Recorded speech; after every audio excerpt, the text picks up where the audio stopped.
ময়মনসিংহের প্রাচীন স্থাপনাসমূহের মধ্যে অন্যতম আলেকজান্ডার ক্যাসেল বা লোহার কুঠির।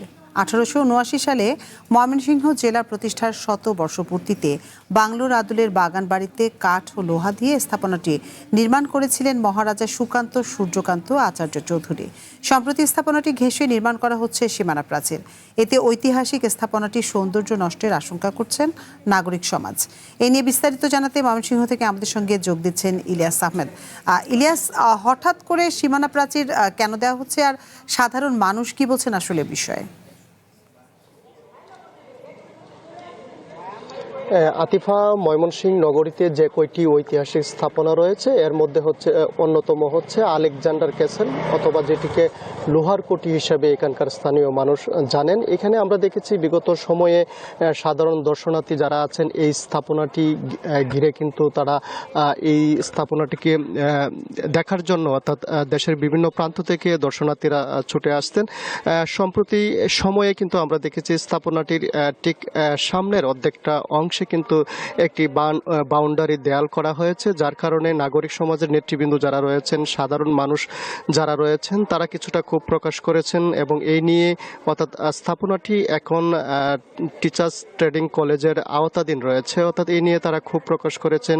এরপর আমরা দেখেছি এই স্থাপনাটি ঘিরে বিগত সময়েও কিন্তু এখানকার বিভিন্ন দেয়াল সহ বিভিন্ন স্থাপনা কিন্তু নির্মাণ করার উদ্যোগ নেওয়া হয়েছিল। তারপর সমালোচনার মুখে কিন্তু কর্তৃপক্ষ সেখান থেকে সরে আসেন।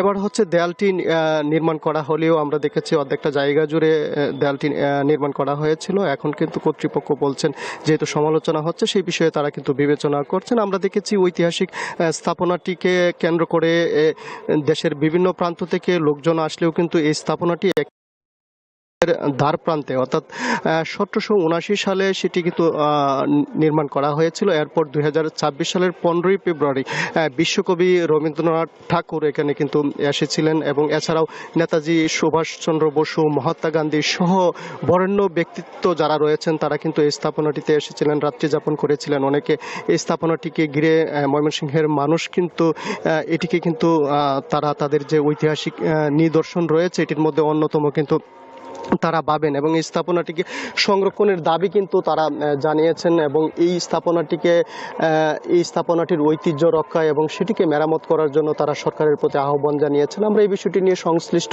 কর্তৃপক্ষের সঙ্গেও কথা বলেছিলাম। তারা বলছেন এই স্থাপনাটিকে কিভাবে পুনর্নির্মাণ করা যায় সেই বিষয়ে কিন্তু সরকার চিন্তা ভাবনা করছেন। এই ছিল আমার কাছে ময়মনসিংহ থেকে আলেকজান্ডার ক্যাসেল বা লোহার কুঠির যে স্থাপনাটি রয়েছে তা নিয়ে সর্বশেষ তথ্য। ইলিয়াস, আপনাকে অসংখ্য ধন্যবাদ আমাদের সাথে যোগ দেওয়ার জন্য। ময়মনসিংহ থেকে সবশেষ তথ্য জানাচ্ছিলেন ইলিয়াস আহমেদ।